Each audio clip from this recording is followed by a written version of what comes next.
It's almost Halloween, which means I'm in the middle of watching Poltergeist, Amityville Horror, Halloween Town. You know, the classics. Well, my friend came over the other day and was like, oh my god, we should watch The Exorcist. And I was like, no, we should not do that. I don't know about you guys, but that movie, nope. Growing up, I wasn't allowed to watch it because it was too scary. I guess it was like too evil, too realistic. And so I watched it on later on a couple years ago when I had COVID, and it was creepy. Okay? Yeah.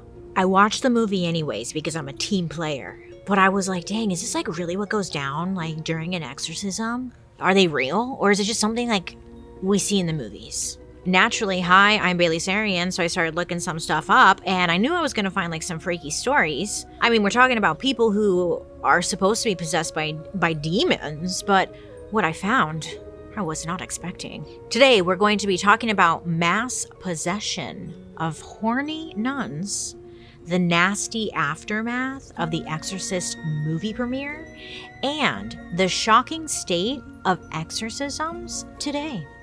Oh yes, baby, listen. Welcome to the Dark History of Exorcisms.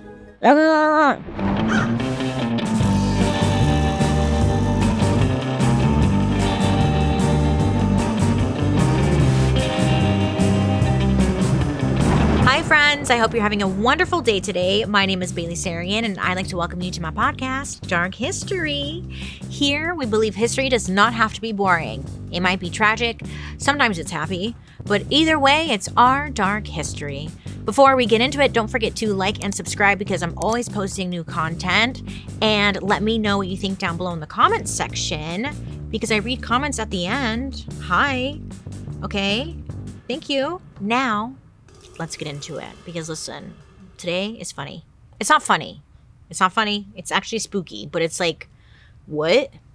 Yes. Usually in exorcisms, a person is possessed by a demon.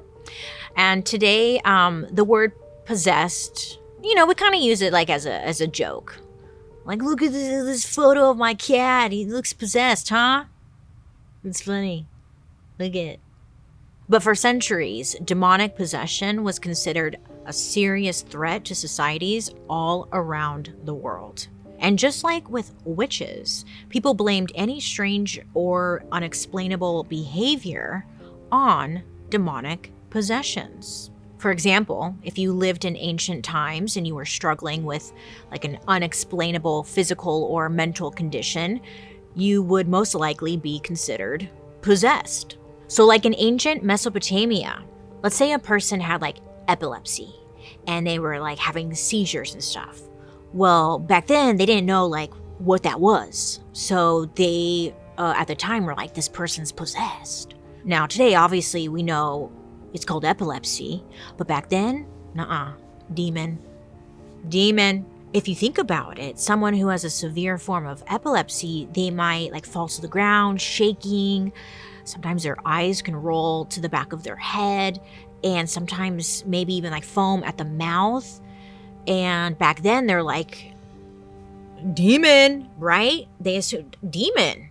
That kind of sucks because they're going epilepsy, that sucks. And instead they're demon. Back then there were a few cures for this epilepsy demon. I guess they would hang a mouse dead, I think, and a branch or a thorn bush on your door.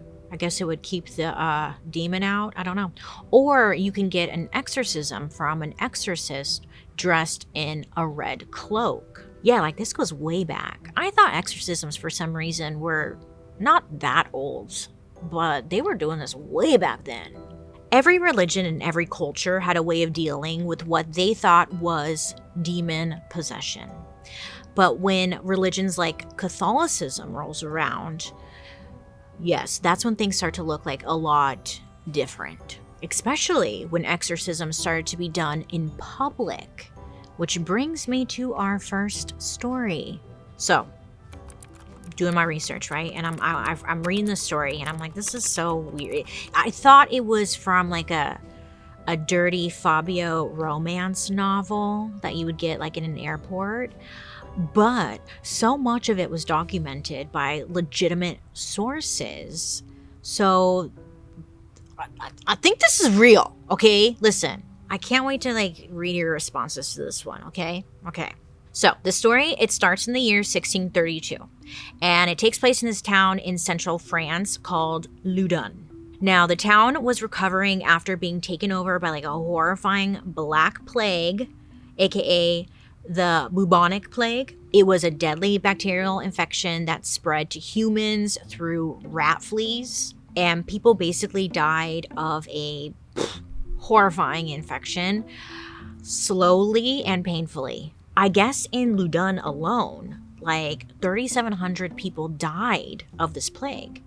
Now, only 14,000 people lived in Loudun, so everyone was affected. Everyone knew someone who had died from this. Now, this led to a lot of fear and paranoia, and obviously sadness. Now, especially with the local nuns, Loudun had this convent, aka like a home for nuns, okay? And they had 16 young teenage nuns living there. Now, this convent was a little different from others because all of them were from noble or like rich families. Now, these women were forced to become nuns because their parents didn't want to pay a dowry, aka a price to marry them off. So that was one reason. Another reason that you would end up at this convent, honestly, sadly, was because you were considered too ugly to get married.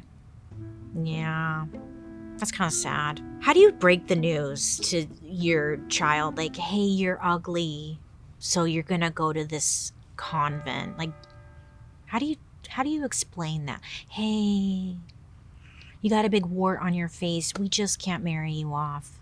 Yeah. So we got the uglies and we got the ones who can't get married. So to make matters worse, after the plague, the convent closed its doors to keep away the disease, and they would not let the girls leave.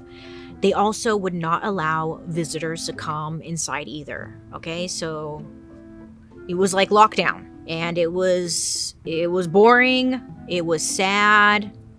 Okay, it sucked. There's nothing to do. I don't think coloring books were invented yet still. They kept busy by doing manual labor in the convent just to earn food. And it honestly seemed like the girls would never get a chance to like touch grass again. But then, listen, something spooky happens. In the dead of the night on September 22nd, 1632, one of the young nuns sees something very creepy. Now, it was something that she had never seen before, and she got a feeling that it was very dark and evil. Now, she swore it was the presence of a priest who had recently died. So she's like, what the fuck, So the young nun, she rushed to tell the head nun, a woman named Jeanne d'Ange. Now, she was expecting Jeanne to tell her to like go pray, or tell her that she needed to like go get some sleep, something, But instead, Jeanne, she looks at her and she says, oh my God, that's so crazy. I literally saw the same thing yesterday. And over the next few weeks, I guess weird stuff started to happen. Dark stuff was going on within the convent. Now, according to the nuns, they would be walking down the halls like,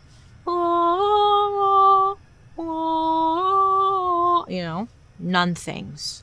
And then out of the corner of their eye, they'd see like, I don't know, a big black orb just following them around. Nuns also said they saw evil skeletons just walking up and down the halls slowly, terrifying everyone. Like literally, they saw Paul just like walking up and down the halls. Whatever it was, it made everyone feel uneasy. Now then things kind of like went up a notch. Nuns were reporting that they were being punched and even like violently pushed by invisible forces. Nun fight! It's like a fight club, but for nuns. Some girls started to experience weird emotional possessions, like they would start hysterically cackling out of nowhere. So I was Googling, what is cackling? And I guess it's like a witch's laugh. Sorry.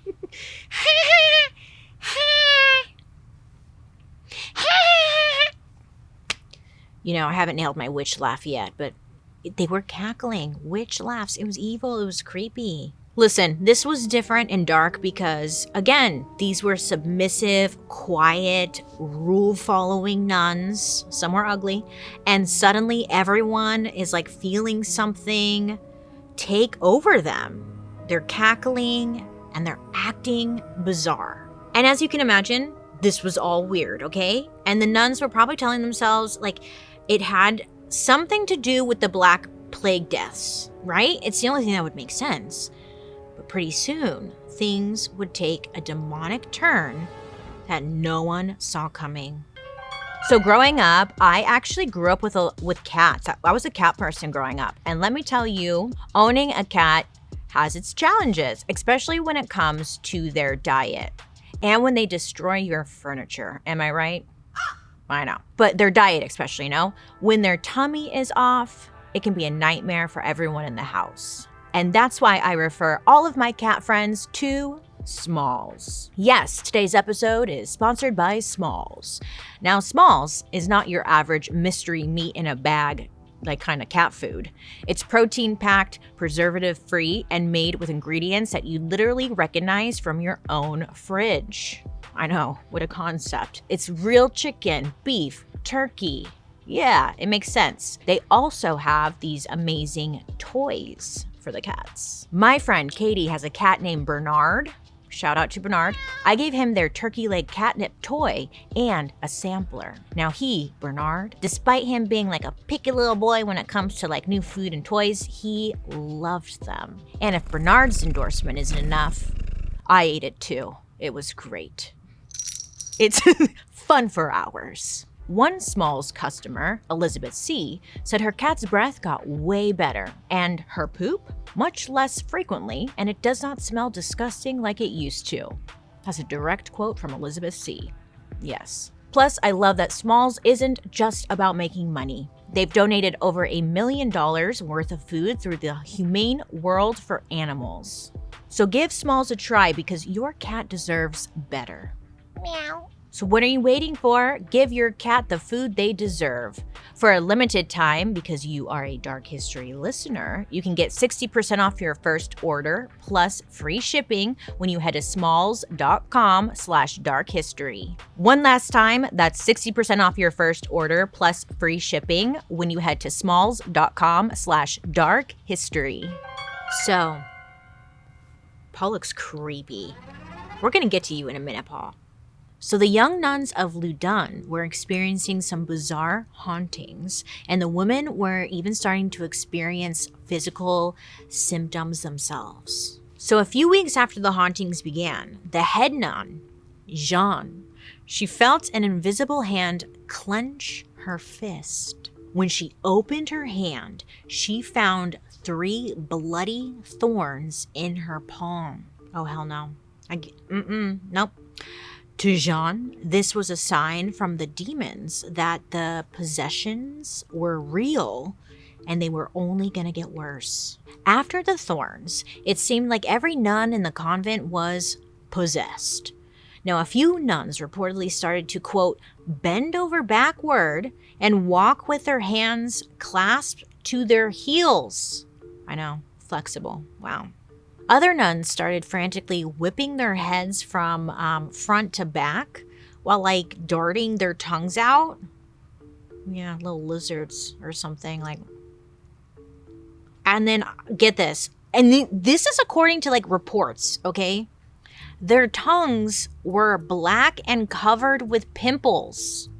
I don't know what's going on. I don't know. LOL.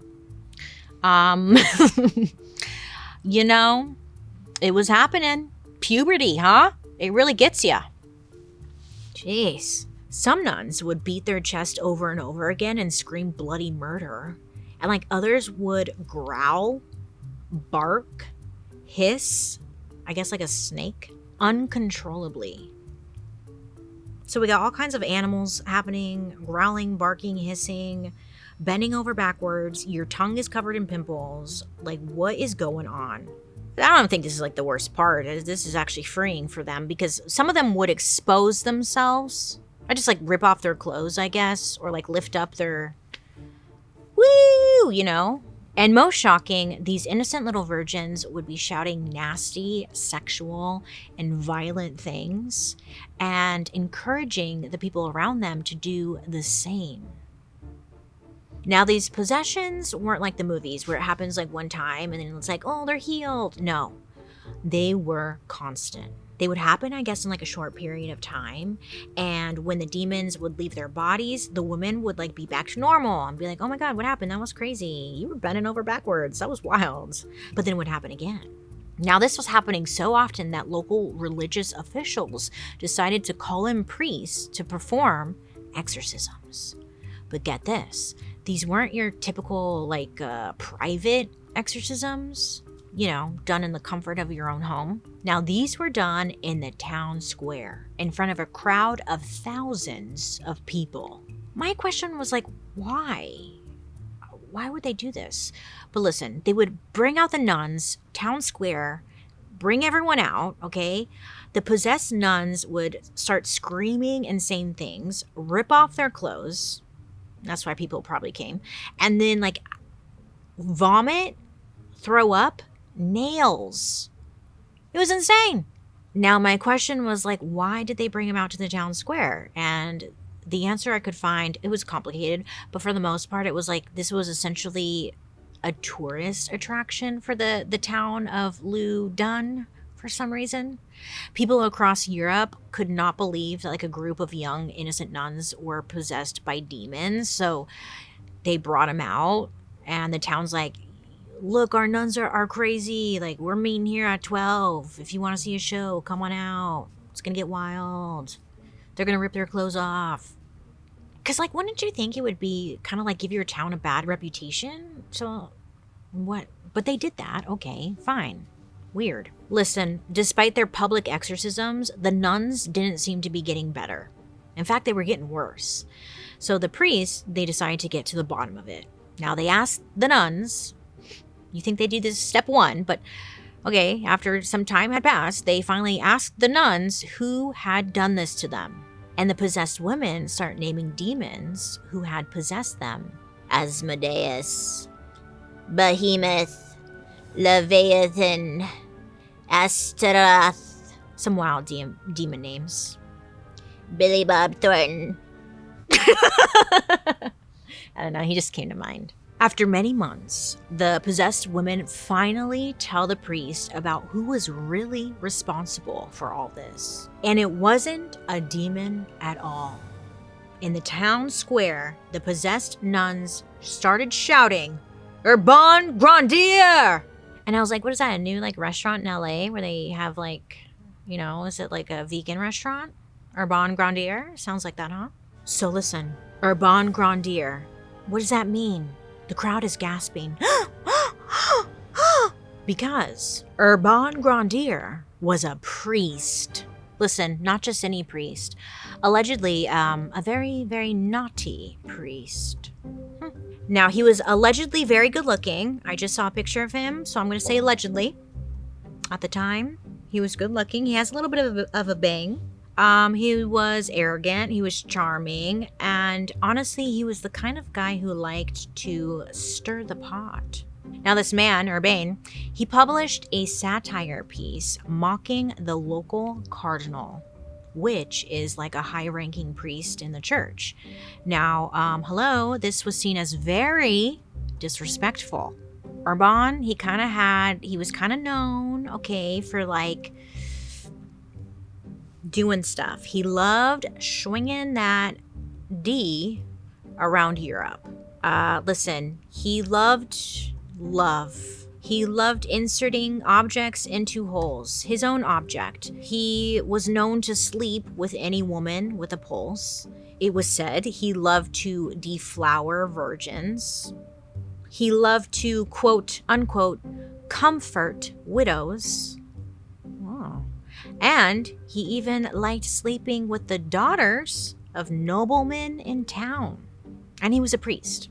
So I don't think he should be doing that. Listen, one time he had offered to give Latin lessons to like an influential person's teenage daughter. And then, he gave her some lessons and he got her pregnant. Now, most people would be jailed for this or maybe even exiled for this, but not Urban. His title of priest somehow protected him. But the thing Urban was most famous for was a book that he wrote. In it, he said members of the church, like priests or nuns, shouldn't have to be celibate. People thought he was a pervert for this. This was not in anyone. No one was thinking like this at the time. So very controversial, but he didn't care. He loved holes. He loved a wetty. And girl, when those possessed nuns uttered his name in public, ooh, the rumors were swirling. After a long day at work, the last thing I want to do is go home and figure out what the heck am I going to eat for dinner? What am I going to eat for dinner?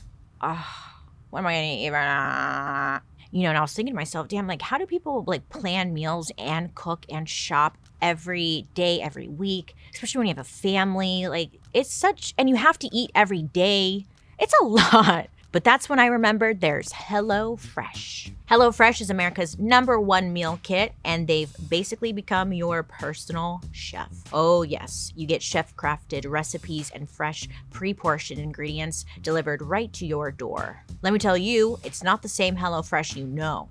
Nay. This fall, she's leveled up. And here's what's new. They've doubled their menu. So now you can pick from like over 100 different options every week. They even offer cozy fall dishes like classic beef chili.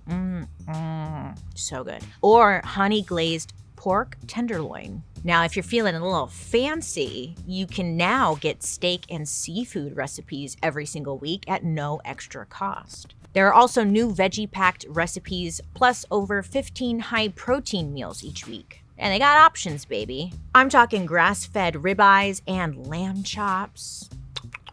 I love that I can try new recipes like every single week without the stress or the waste. Plus, it's just like really good food, really good meals. So if you want dinner to stop being a daily crisis, head to HelloFresh and change your whole food game. The best way to cook just got better. Go to HelloFresh.com/darkhistory10fm now to get 10 free meals plus a free breakfast for life. 1 per box with active subscription. Free meals applied as discount on first box. New subscribers only and varies by plan. That's HelloFresh.com/darkhistory10fm to get 10 free meals plus free breakfast for life. So the people, everyone, they were now blaming those crazy sexual things the nun said on Urban, assuming that he was like having sex with them.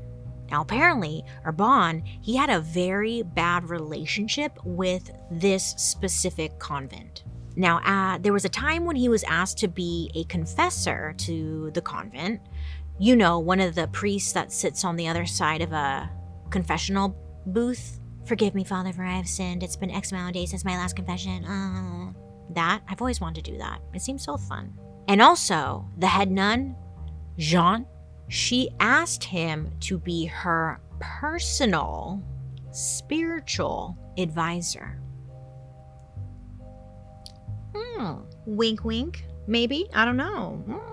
Jean was described as, she was one of the ugly ones. She was described as controlling, mean, and reportedly, I guess she had about a hunchback. Yeah, bummer. Listen, she could have asked any priest to come to be her spiritual advisor, but she specifically wanted Urban, but Urban refused. And this was honestly like a slap in the face to Jean. Because I mean, like, he's well known to like sleep with everyone, and like, you know, I'm making an assumption here that, you know, Jean probably wasn't getting dick down because of her appearance. So she's probably like, ooh, Urban will like, I can like ride that. And he was like, no. And she was fucking pissed. Because of his reputation, when the possessed nuns shouted Urban's name during their exorcism, obviously he looked guilty as hell. He was immediately charged with witchcraft and was put on trial. Now, I know what you're thinking. Bailey, hi. I thought this was about exorcisms. It is. Shut up. Listen, pretty much any trial that involved unexplainable circumstances ended in a witchcraft trial. So Urban is on trial, but there isn't exactly concrete evidence to like convict him of anything. He's basically on trial based on hearsay. But then prosecutors present a damning piece of evidence during the trial. Some might even call it a smoking gun. Gotcha, bitch. Apparently, during an exorcism, one of the possessed nuns vomits up a piece of paper. Gross. So someone decides to get that, open it up. It's got to be moist. It's a contract with like all these demonic drawings and symbols on it and writing that doesn't make sense. Side note, beautiful handwriting on this contract. Gorgeous calligraphy. Beautiful. But the contract essentially stated that Urban had traded his soul away for quote unquote worldly pleasures. And it was signed by several demons, including Satan. So the prosecutors, they unroll a copy of the document and show it to the crowd. They're like, look at this beautiful handwriting. It's gorgeous. Listen, I know what you're thinking. A copy? Yeah, allegedly, the original copy was filed away in hell. I know. It was very dramatic. So he's showing the crowd. And as soon as they see this, it was over. People were shouting and throwing things like, it was WWE. They were like, get his ass, rah! And like so many people in town. Honestly, they had a reason to hate him, Urban, because he either slept with someone's wife, he offended like their religious beliefs, he didn't want to like sleep with them. So just everyone had a reason to hate the guy. Now the trial wasn't short. It actually went on for over 2 years. And in between the trial days, Urban was tortured horribly. One of the ways they tortured him was with this device called the Spanish boot. It was basically a wooden boot with sharp iron spikes inside of it. So you would put on this boot and it would stab you and like it would crush your bones. You wouldn't die. Instead, you would be in horrible pain and you would get infections because of the wounds. So they did that. Every day they yelled at him to confess. But Urban never confessed. He refused, saying, quote, I have committed no crimes, sir, only errors. Being a man, I have often gone astray, ...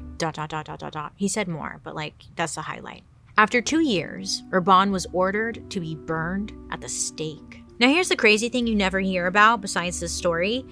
It was custom for the hangman to strangle people to death before they burned the person at the stake. It was almost like a professional courtesy. Very kind. But Urban's enemies refused to let this happen.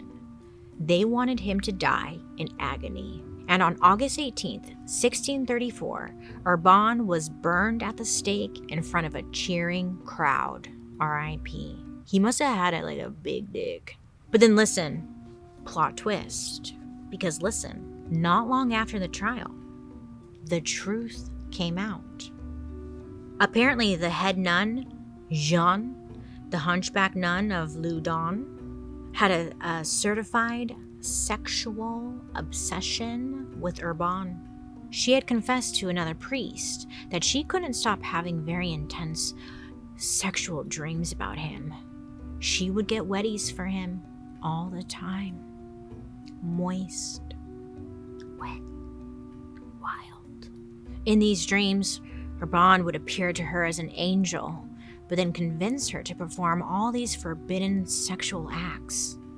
Allegedly, Jean made advances at Urban, but he was not interested. Yeah, so her feelings were hurt. I mean, imagine this man, again, who sleeps with everyone except for you. She was pissed. So I bet she thought to herself, look, if I can't have him, no one can. So she teamed up with some very important people in town to get Urban in trouble. It turned out that the cardinal Urban insulted wanted him taken down because they hated his views on celibacy and also Catholicism in general. And remember that teenage girl that he knocked up?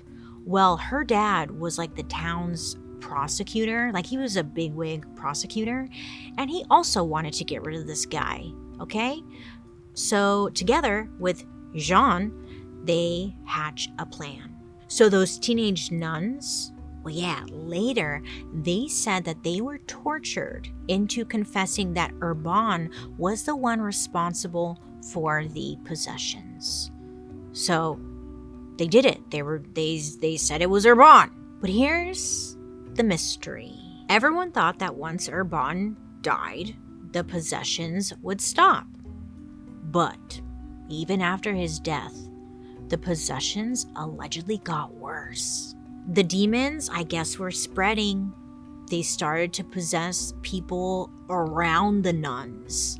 The judge who was in charge of the Urban trial, and even a priest, apparently dropped dead after being possessed. Again, there are legitimate sources that document what the nuns saw in the convent, including the demonic possession. So it seemed like it was really happening, and maybe the wrong guy just took the heat. Literally though, he was burned at the stake. But listen, I guess we'll never fully know what happened at that convent in Loudun. The confessions were proven to be fake, but at the end of the day, the possessions were considered to still be real. And as far as we know, it still happened. Now, many thought it could have been a result of mass hysteria.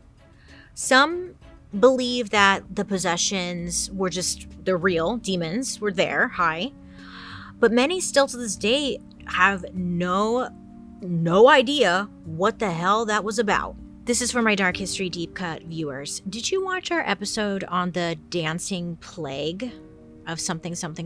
This kind of reminds me of that, where it's people just kind of freaking lost it, and there was no clear understanding as to what the hell that was about. I don't know. Was it demons or was it hysteria? What was it? All I know is hell hath no fury like a horny nun scorned. Okay, let's just admit it. Most of us, we put our health issues on the back burner. We all do it. This is America, right? It's not top priority. And then all of a sudden you get a rash that's not going away. It's been there forever. And you're like, okay, this is spreading. It's getting bad. Maybe I should do something about it. So then you're Googling at 2 a.m. and you're like, oh my gosh, I have to chop off my arm. This is not great. But listen, stop panicking. Stop doom Googling your symptoms, because ZocDoc is here to save the day. Now, if you don't know, ZocDoc is a free app and website that lets you search and compare high-quality in-network doctors across every specialty. And you can instantly book an appointment through the app. So there's no calling around, no hold music, no questions that you're not ready for. What's your insurance member ID? 5? And look, ZocDoc, they make it so easy to find the right doctor, because it's all online or on the app. You can filter by what matters most. Do they take your insurance? That's always most important, right? Location, specialty, even if the doctor speaks a certain language or has appointments available that fits your schedule, or maybe you even need an appointment today. It's the best. You can do it all through the app. I love ZocDoc. I've been using it for years. There are over 100,000 doctors on ZocDoc, from mental health to dermatology to primary care, dentist, eye doctors, foot doctors, acupuncture, everything. They're all there. And most appointments happen within 24 to 72 hours. Some, again, you can even get same day, which is just wild. I use ZocDoc, and you should too. I've been using ZocDoc for years. I love that app so much, and I highly suggest you use it. It's the best. It really is. Stop putting off those doctor's appointments and go to ZocDoc.com/darkhistory to find and instantly book a top-rated doctor today. That's ZocDoc, ZocDoc.com/darkhistory. ZocDoc.com/darkhistory. Our next story happens hundreds of years later. It's January 1949 in Washington, D.C. A 13-year-old boy named Ronald Hunkeler started exhibiting some very unusual behavior. During the day, he was his normal, happy self, but at night, he turned into someone completely different. I guess Ronald would erupt in horrifying screaming fits, thrashing himself around the room. His skin would transform, like scratches and red lines would suddenly appear all over his body. And then he would slip into a trance and start speaking in a very deep, dark voice. Now this would go on all night. And then Ronald, the next morning, would be completely normal. So after seeing pastors, doctors, and even spiritualists, Ronald's parents were desperate for help. They traveled to St. Louis so Ronald could be seen by a priest who handles extreme cases. This priest took one look at Ronald and announced that he needed an exorcism. And I guess that's when all hell broke loose. There were hamburgers flying everywhere, chicken McNuggets. The McRib is back! Ah! Ronald McDonald. Come on. It was funny. Shut up. For months, priests performed very intense exorcisms on Ronald. So, when a preacher is about to perform an exorcism, they read something called a ritual of exorcism from the Ritual Romanum, which is like the official book of the Roman Rite and is what Catholic priests use. You know, in every exorcism movie, they always have the book. So I guess that's what they're reading. Typically, they read from this book and they perform and they do the exorcism and it does the trick. But with Ronald, it wasn't working. They also had to throw holy water, recite scripture, and even use prayers to try and cast out demons. Now, it was reported that demons would be screaming at the preachers through Ronald's body while he was strapped down in bed. Spooky. I got the chills right now. I don't know. So the priest performing the exorcism said that it was so intense and violent, Ronald's bed would move on its own, once even sliding across the room and knocking everyone over. And then finally, on April 18th, after months of trying everything, priests decided to whip out the Big Mac of exorcisms, a massive crucifix. I wonder how big it was. It isn't standard practice, but they had to try everything, right? So they got a big one. So they take this big crucifix and they put it on Ronald's body and they start shouting at the demons, telling the demons that they're not going to stop fighting for Ronald's soul. It's intense, okay? They're screaming, there's thrashing, they're reciting, whatever they're saying, okay? After 7 minutes, Ronald woke up, turned to the priest, and simply said, quote, "He's gone." This case did get some media coverage, but it wasn't taking over national headlines or anything.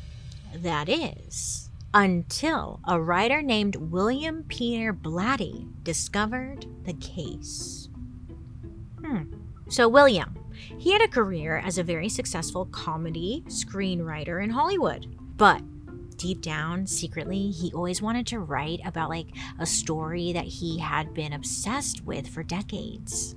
You see, in college, William read about Ronald's episodes of possession and he always just wanted to write about it. But throughout the years, he's telling people I want to write this, I just want to do it. Everyone told him no. No one's going to be into that. No, don't do it. No. So fast forward to the late 1960s, and there was like this big conversation happening in culture about the existence of God and the devil. In 1966, Time magazine published a cover that read, "Is God dead?" It was a very controversial issue that was all about spirituality and its role in culture. William has his little like light bulb moment, and he's like, hell yeah, like this is my moment. He tells his agent, he's like, listen, I wanna write like a spooky book or something, you know? And his agent is like, no, you're a comedy writer. Don't do it. No. But in 1968, William decides, you know what?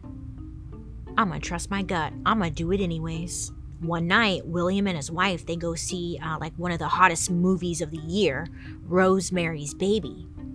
Now, Rosemary's Baby was like a major box office hit. It had satanic themes, so William was like, see, people are into this. And like after seeing the movie, William was like, you know, he tells his wife, like, come on, I could do that. I could write a movie. I could do something better than that. Just let me do it. He decides, you know what? Even though everyone told me not to do it, I'm going to do it anyways. And he decides to revisit his passion project, turning Ronald's story into a fictional horror novel. So he tweaks the story and he makes it more entertaining for the masses. He replaces Ronald with a 12-year-old demon-possessed girl named Reagan, and he adds edge to the story with shocking sexual content. And if you're watching over on YouTube, you can see Paul came dressed as Reagan. You look creepy. You really nailed it. I don't like it. You're creeping me out. Now, William is so confident in this idea, he ends up going to like a cocktail party where he knew publishers were going to be there, you know, and he's like, okay, now's my chance to like kind of pitch my story in real life. So William's pitching to these editors and important people, and he's like, yeah, I want to write a book, and it's going to be called The Exorcist. Yeah, that one. So I guess there was a publisher that loved the idea and ended up giving William a $25,000 advance. Now in today's money, that's like $225,000. So William, he takes that money and essentially locks himself in his home in Los Angeles, and he is writing like his life depends on it. He had a deadline, so he's going. It was said he wrote over 16 hours a day, every day. It was said that like William wrote this book on some kind of upper so he could make his deadline. But also if you've read the book, it's kind of like bananas. So, you know, I believe it. Allegedly, I should say. I assume they all are. I don't know. Anyways, doesn't matter.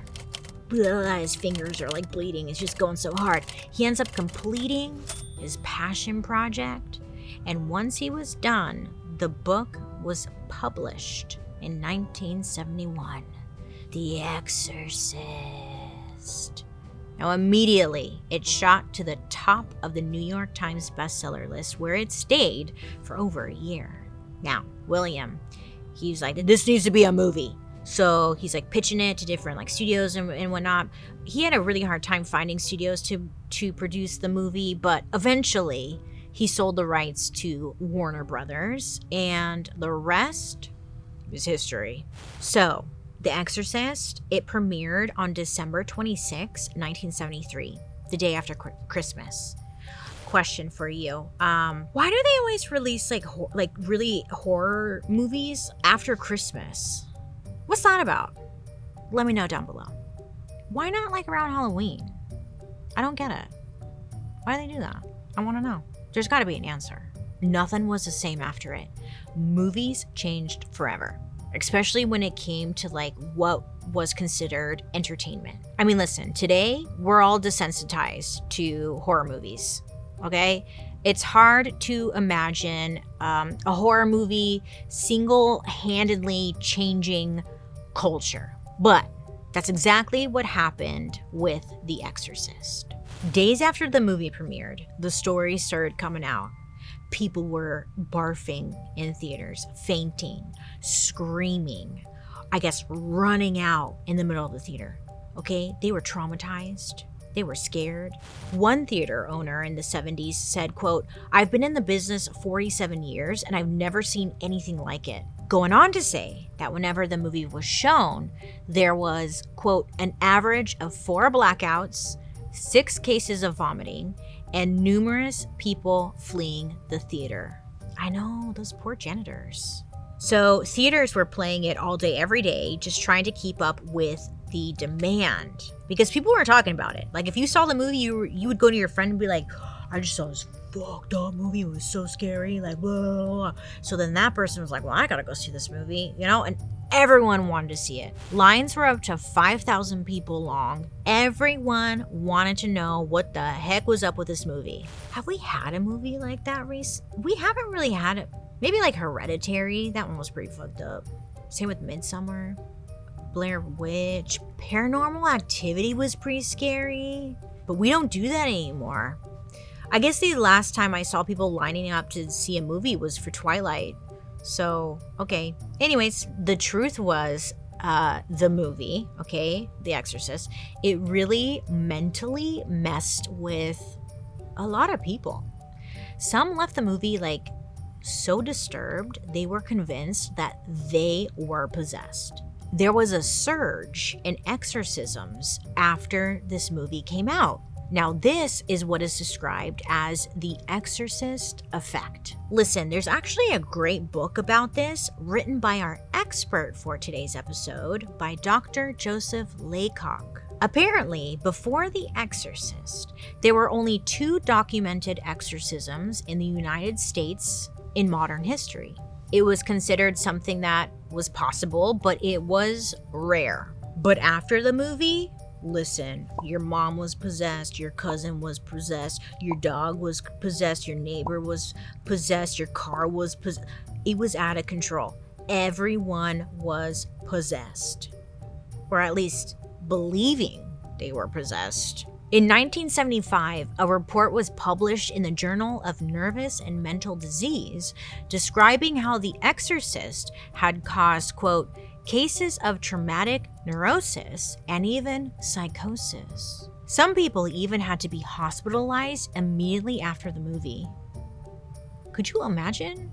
Now, it's hard to even understand this, but you have to understand there was no movie out there like this. So this was just it was so new and drop it, Bailey, move on. There was even a new mental illness diagnosis created specifically because of the movie. People were being diagnosed with something called cinematic neurosis, which is defined as, quote, "the development of anxiety, somatic responses, dissociation, and even psychotic symptoms after watching a film." I got that from Bambi. Do you remember when the mom gets shot? Yeah, that kind of fucked me up. Let me know down below. What movie did that for you? Anyways, because of this movie, lots of people gained from it. The film industry profited. Psychiatrists profited. Even the church profited from it because more people were afraid of demonic possessions, so they were attending church. Now, for my own research and data and stuff, I was wondering how many exorcisms or possessions happened during this time. I was just curious, but there's no way to actually know because there's a rule where it's private between the priest and the client, which is kind of nice. It's if I were possessed, I wouldn't want everyone to know. If I needed an exorcism, I wouldn't want everyone to know. It's kind of like HIPAA, but for demons. I thought that was cool.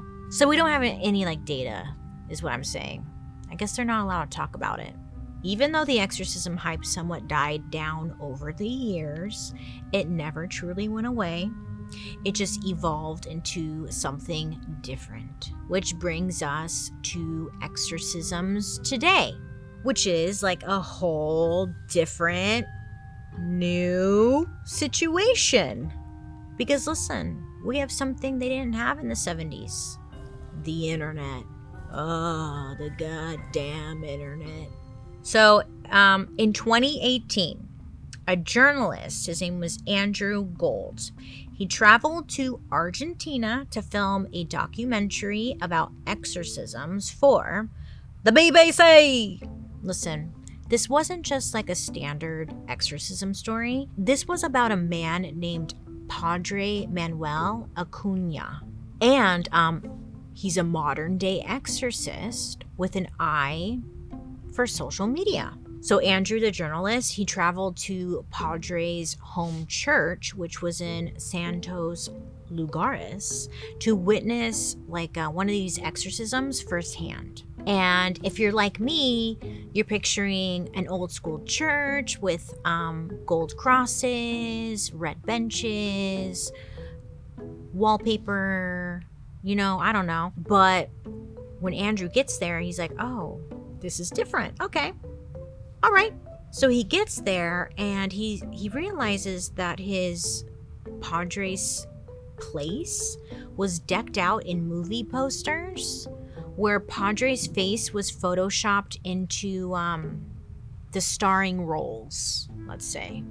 So like there's a poster featuring him in The Exorcist.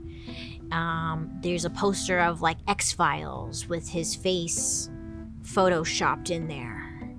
He had his face photoshopped onto Britney's body on Crossroads. He had a poster of Howard the Duck. Him as Howard, of course. Total Recall. Oh yeah. Him as Arnold. Come on. Who doesn't want to be Arnold? From Crossroads on, that was a joke. Have you seen Howard the Duck, though? Can we talk about it for a minute? Let's pivot here. It's a movie about a duck who has sexual relations with an adult woman, and then in the movie, they show the duck having sexual relations with her. It's very odd. Have you seen it? Let me know down below your thoughts. I find that movie to be a bit disturbing. Thank you. I guess Padre got his first taste of fame in 2015 when one of his exorcisms went viral. So Padre posted a video on social media in March of 2015 called The Exorcism of Laura. Now the girl in the video, her name was not actually Laura, it was Paula. I'm not sure why they switched the name, but maybe HIPAA. Maybe it was the HIPAA. I don't know, maybe it was a typo, but that's fine. He posted it. Paula had spent most of her young life in a psychiatric ward in Argentina, struggling with mental illness. And at the age of 22, after, exhibiting some unusual behavior, Paula went to Padre's church to look for spiritual guidance to help her. Now, it was determined that Paula was possessed by the devil and she needed an exorcism. So Padre performed an exorcism on her and, of course, made sure to film it. He's like, use the Facetune app so my face looks like flawless, whatever. Padre performed an exorcism on her and made sure it was filmed for the internet, of course. And according to ChristianPost.com, local religious leaders gathered at Padre's church to witness the exorcism. Now, allegedly, the scene was horrifying. Paula is sweating and writhing on the ground, screaming and cursing at religious leaders, including Padre. And then they put this on the internet. I'd be so pissed if I was Paula. HIPAA. In the video, church members are frantically trying to hold Paula down as Padre holds a crucifix above her chest and shouts at the demons, "Leave! Leave her now!" Eventually, a church member puts something in Paula's open mouth. Then, Paula's head falls back and she relaxes. I know I had some questions. I said, what did they put in her mouth? I don't know. But they claimed that the exorcism was a complete success. What'd they put in her mouth? Was it a Xanax? Was it a muscle relaxant? Tylenol? What was it? So the secret to getting rid of a demon is to pop a muscle relaxer. You're welcome. After this, Paula moved far away from her family and dedicated her life to Padre's ministry. I don't know. She's now Padre's assistant. She organizes consultations with people who want to have an exorcism, and she talks to people who want to be exorcists themselves. Yes, Padre is not a gatekeeper. He runs his own school for aspiring exorcists. Padre is pretty busy. He averages like 1 to 2 exorcisms per week. Good for him, you know? And he continues to be one of the most famous exorcists in Argentina. And most importantly, one of the modern faces of exorcisms. Listen, if you think about it really hard and you squint, an exorcist influencer, kind of inevitable, huh? I could see that. Like when you like posting like with the Bible and you're like, hashtag exorcist. What do you, hashtag save the world, hashtag no demons here, hashtag demon out. And listen, I'm not here to judge, you know? I can't decide if it's good or bad. I don't really care. Live your lives, as long as you're not hurting others. But, you know, to take it up a notch, there are apps where you can get like an exorcism on demand. These ones I was like, okay, I don't know about this. I know, I was thinking there's no way. But then again, this is America, huh? Yeah, we're probably, I mean, this is 2025, this is the future. If you go to like your app store and you type in exorcism, a ton of apps show up offering different exorcism options. One app lets you chat with a priest to get guidance on an exorcism. It's probably AI. Another app offers guidance for priests to perform exorcisms. It's like TaskRabbit for exorcisms, I guess. It's a lot. I'm not going to share the names of these apps because nope, it sounds scammy to me. I don't like it, but whatever. Do you, okay? Wow. What a journey that was, huh? From a horny, angry nun to mass hysteria to following your dreams and ruining lives. To wait, now exorcism influencers? Yeah, what a time to be alive, huh? Let's stand for the national anthem. For the red, white, and blue. For the funny things you do.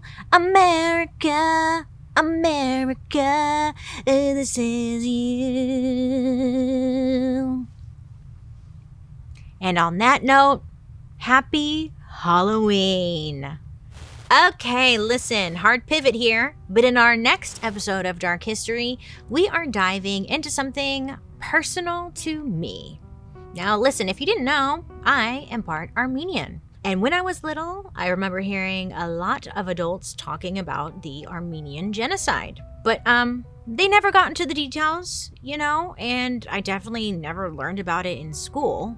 Now, even though the Armenian genocide happened over 100 years ago, it's still a very heated topic for many people. And it made me wonder why. And let me tell you, I thought I knew like some understanding of it, but the truth was so much darker. And it reminded me of the fact that history seems to always repeat itself. So join me next episode as we uncover the dark history of the Armenian genocide. Hey, I'd love to hear your guys' reactions to today's story, so make sure to leave a comment below so I can see what you guys are saying, and your comment might even be featured in a future episode. Tell me, though, what's your favorite scary movie? Because I'm going to go down, I'm going to have a little marathon, so let me know. Now, let's read a couple of comments that you guys have left me. Young Money 1723 left us a comment on our Teapot Dome scandal episode. Quote, I had a crush on Simba, so I feel ya, girl, end quote. Thank you. But Simba was a cartoon. That's fine. I'm not judging because I also had a crush on Loudun too. If you didn't watch that episode, I mentioned I had a crush on Robbie Sinclair from the Dinosaurs. It's a safe space here, okay? And Simba. Okay, good for you. The grown-up Simba or the young one? I hope the grown-up. The young one might be a little weird. Thank you for sharing. I'm glad I'm not alone in, the ones we could never have. The loves that we could just never have. I could never have Robbie Sinclair. You could never have Simba, but we still love them, right? Something special about that. Thank you. Chris6461 commented on our Ed and Lorraine Warren episode saying, quote, I also had a problem with creepy stains and oozing, but eventually the divorce cleared things up. End quote. My mind is going in many different directions. Was your previous partner oozing and staining? Or did you get like stress acne from the divorce that was oozing and staining? Did you have possessions? I'm confused, Chris. Let me know down below I just need some clarification, but I hope you're happy and I'm glad there's no more oozing and staining. What the hell are you getting at? I'm confused on that one. Never mind. We have to move on. Paul Payne 1006 left us an episode suggestion. Quote, in light of recent events, a Dark History episode on Nintendo may be worth your time. End quote. Okay, yes. I am addicted. Okay, let me take a breather. Okay. I've circled back to my Animal Crossing obsession. I'm all in again. Okay, I am doing nothing else. All right, I am full Animal Crossing in. My island is so... I'm not gonna brag because I've seen better ones, but like my island, I'm loving it. But maybe we should do a Dark History on Nintendo because they actually have an interesting history. I used to have a Super Nintendo. I still actually do. And me and my sister would play all the time, and it was so fun. I wonder if there is something there. I'll check into it. But if you're playing Animal Crossing, send me a DM. Give me your island code so I can come visit. And I'll do it. Seriously. I'll come visit your island. I love visiting other people's. I'm not going to let you see mine. It's not ready yet. I have to do some of my paths need to be fit. I'm still remodeling. Oh, but okay. Anyways, listen. It's over. We're done. Thank you so much for hanging out with me today. I hope you have a wonderful rest of your day. Be safe out there. Keep on commenting because maybe your comment will be featured in a future episode. And did you know you can join me over on my YouTube where you can actually watch these episodes on Thursday after the podcast airs? And while you're there, did you know you can catch my murder mystery and makeup?